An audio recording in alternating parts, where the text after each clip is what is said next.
Okay, on the parade committee, we had Jim Foley, Larry Cronin, uh, uh,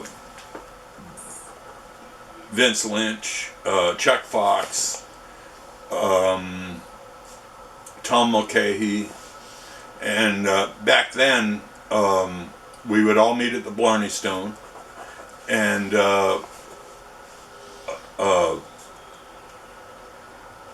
then when the committee got so big, we would meet